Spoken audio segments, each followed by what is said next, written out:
Oh, kenapa lampunya nggak dikasih mati? Oh, lampu jangan tuh. Minimal kasih mati lampu deh. Jadi dari ilustrasi tadi, saya bersama rekan-rekan saya berdiskusi tentang jalan penyelesaiannya. Kami mendapatkan ide untuk membuat lampu otomatis dengan modul sensor cahaya.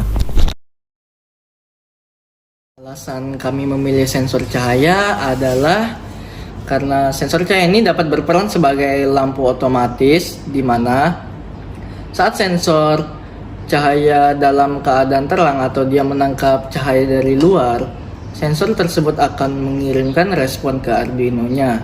Lalu Arduino tersebut akan mengirimkan respon kepada lampu dan lampu tersebut akan mati. Begitupun sebaliknya, saat sensor dalam keadaan gelap, sensor tersebut akan mengirimkan respon kepada Arduino dan Arduino ke lampu dan lampu pun akan menyala. Untuk pembuatan proyek tentunya memerlukan fitting lampu dan bohlam lampu yang akan kita kombinasikan dengan Arduino Uno, relay 5 volt, dan sensor cahaya. Setelah alat-alat yang diperlukan lengkap, lanjut ke pembuatan proyek. Sensor cahaya. Dalam sensor cahaya ini kita menggunakan beberapa kabel jumper. Kabel jumper pertama pada pin out pada sensor cahaya menuju pin tegangan 5 volt.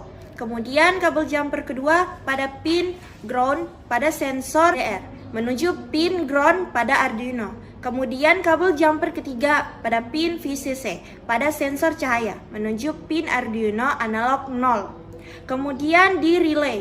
Relay ini kita memakai beberapa juga kabel jumper. Kabel jumper pertama pada pin in relay menuju pin out digital 7 pada Arduino.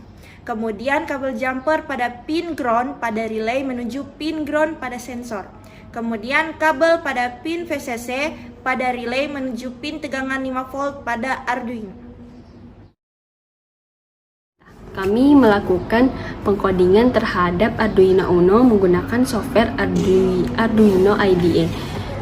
Proses pengkodingan tidaklah berjalan dengan mulus. Banyak kesalahan yang kami lakukan, tapi kami tetap semangat. Satu persatu masalah kami atasi sampai semua benar jalan dengan baik.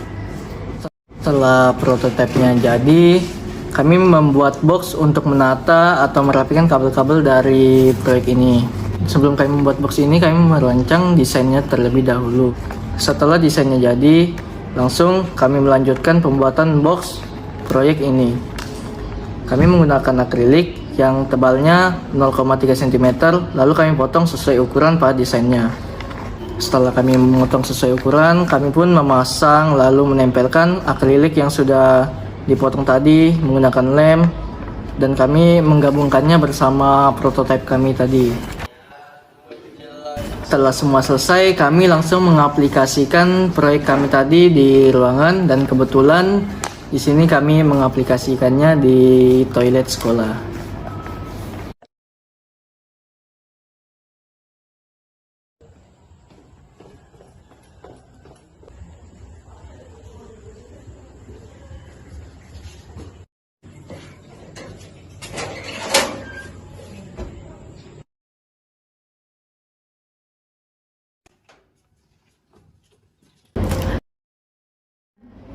Pesan dan kesannya kami dalam pembuatan proyek ini yaitu saya dapat melatih kekompakan, memiliki sikap tanggung jawab, dan dapat melatih kerjasama dalam kelompok.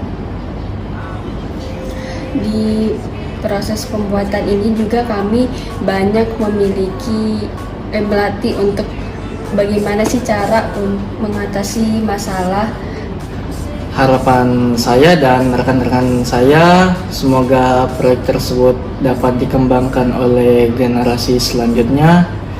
Mungkin itu saja kesan dan pesan yang dapat kami sampaikan. Sekian dari kami, terima kasih. Dadah.